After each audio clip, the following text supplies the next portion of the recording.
Hello, everyone, and welcome to another episode of the Wise Decision Maker Show, where we help you make the wisest and most profitable decisions. My name is Dr. Gleb Tsipursky. I'm the CEO of Disaster Avoidance Experts, the future of work consultancy that sponsors the Wise Decision Maker Show. I'm joined today by Paul. Paul, can you please share a little bit about yourself and what you do? Hello, everyone. My name's Paul, and I am VP of PMO in ScienceSoft, software sourcing development company. And tell me a little bit about ScienceSoft's experience with remote work compared to what you've seen elsewhere, trends elsewhere, maybe in the research, other tech companies. Tell me a little bit more about what you're doing regarding remote work. Yeah, so basically, it's not the whole remote. We utilizing also the hybrid models, both remote Mm-hmm. and hybrid ones. Uh, it's actually aligns with high popular trends, setups all over the world. Mm-hmm. ScienceSoft continues to adhere a hybrid approach, which combines the benefit of both office-based and remote work. The company has not implemented actually strict return to office policy or requirements, so we prefer a flexible approach here. Mm-hmm. Tell me why. What's the benefits for you of offering a flexible approach? Well, there are several parts here. First one is we like our developers. So Mm-hmm. the key, deep focus, minimal interruptions. These are the critical story for productivity and quality. So the hybrid model supports those needs by giving engineers control over their environment. Mm-hmm. So they can choose to work remotely when they need uninterrupted time, Mm-hmm. or they can come to the office for the discussions, for the meetings, etc. So from a strategic perspective, hybrid models help attract top talents regardless of location. And also, we actually use this approach to scale engineering teams more efficiently by also reducing office space and Mm-hmm. having possibility to involve people from all over the world, actually. Mm-hmm. And Okay. basically, hybrid work, we consider it as a strategic enabler for building high performance, loyal, and scalable software teams, Mm-hmm. software development teams. Okay. So that helps. So tell me a little bit more about you said the hybrid model, but you also have workers all over the world. So do you have some workers who never come to the office? Sure, they working completely remotely. Mm-hmm. So this both considering nearshore and offshore locations. Mm-hmm. Mm-hmm. And how do you manage to have a high-performing culture, a connected culture, when you have some workers who are fully remote and some workers who occasionally come to the office? Actually, we speak a lot, actually.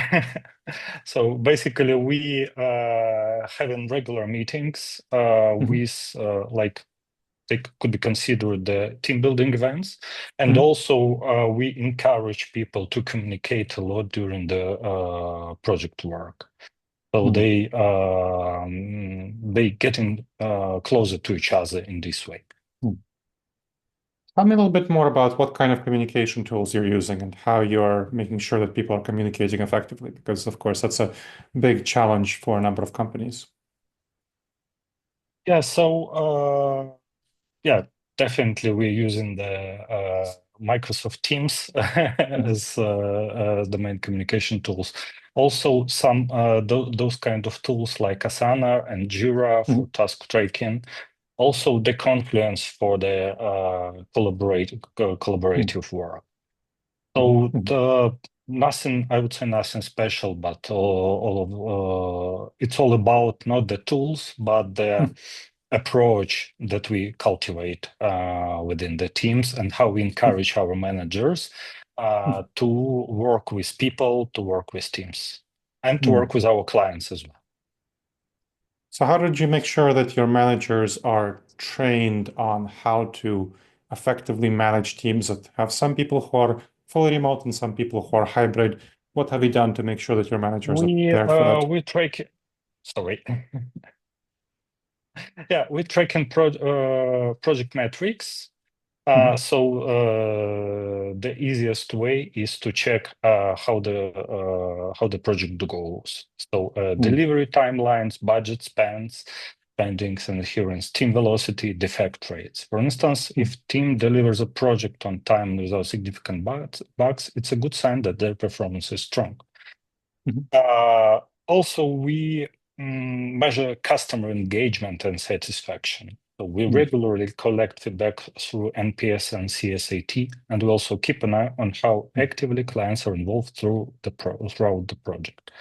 mhm, And as uh, uh, we focus on hybrid and remote models, mhm, so we also pay more attention on mentoring and professional development of our project managers.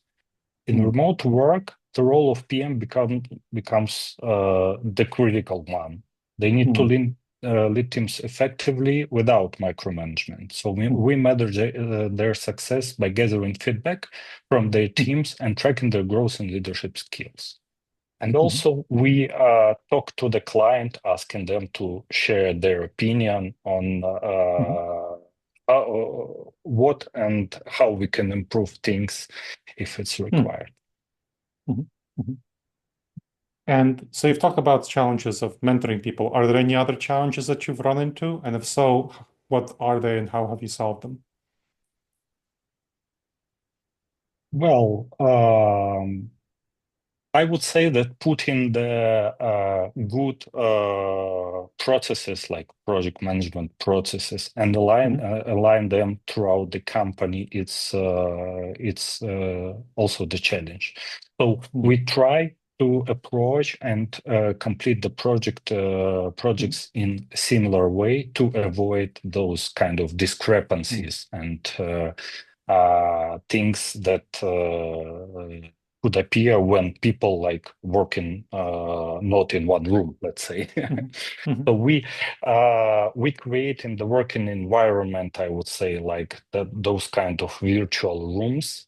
Using mhm, the tools I mentioned and using the approaches and policies we train the managers, so uh, they can work like in similar way and deliver the mhm, predictable results to our clients. mhm.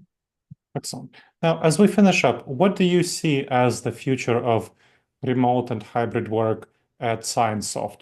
Where do you see things going in the next couple of years?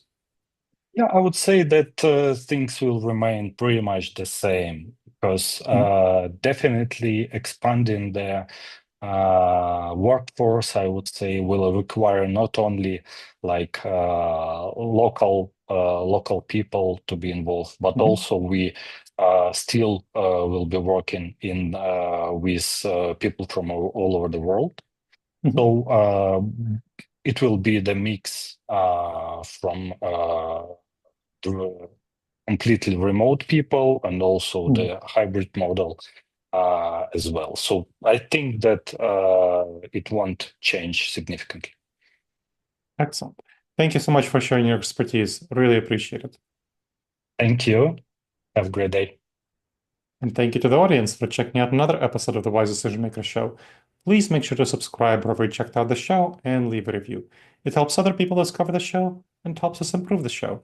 And if you have any questions, as always, email me at gleb, Gleb, at disasteravoidanceexperts.com.